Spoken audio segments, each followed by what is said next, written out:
Guerre de doute. Dans le 8-9 sport, la flamme olympique qui a cessé de brûler dans le stade de Londres. Oui, la flamme a été définitivement éteinte hier soir sur le coup de 23h30. L'été olympique et paralympique de la capitale britannique, c'est donc fini. Le flambeau a été passé à Rio, qui organisera les prochains Jeux en 2016. Robin Cornet nous retrace cette cérémonie de clôture des Jeux paralympiques musicale et festive.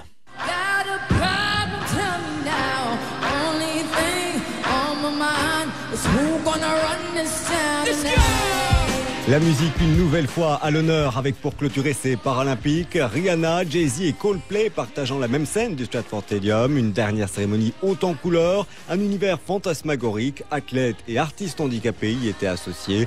La flamme s'est éteinte ensuite et sur des rythmes de samba, Londres a passé le relais à Rio de Janeiro. Ces Jeux paralympiques londoniens auront bénéficié d'une couverture médiatique sans précédent. Plus jamais dans ce pays nous ne penserons au sport de la même façon et plus jamais nous ne penserons au handicap de la même façon.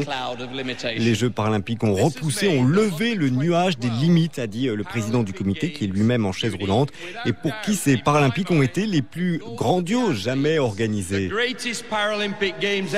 groupe Coldplay a accompagné toute la cérémonie qui s'est bien sûr terminé par un superbe feu d'artifice.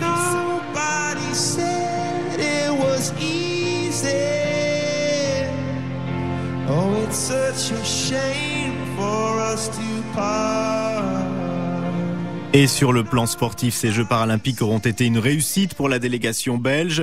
7 médailles, dont 3 en or. C'est bien mieux qu'à Pékin, où les Belges avaient décroché une seule médaille. Et c'est mieux aussi que l'objectif de 5 médailles que le comité paralympique belge s'était fixé. La présidente du comité, Anne Dieterhen.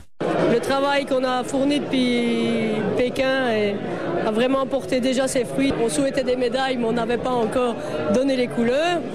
Et certains athlètes, nous avons beaucoup de records personnels, donc ça prouve que c'est vraiment bien programmé et c'est extraordinaire. Ce sont maintenant des locomotives qui ont une responsabilité pour l'avenir et j'espère que ça donnera la possibilité à plus de personnes à pratiquer le sport, que les centres sportifs soient accessibles et permettent justement la détection pour renforcer l'équipe. Il faut absolument élargir la base. Tout le monde s'en est rendu compte. Les ministres sont venus, ils ont vu et je pense que maintenant nous sommes partis pour faire des exploits encore plus extraordinaires et en route vers Rio.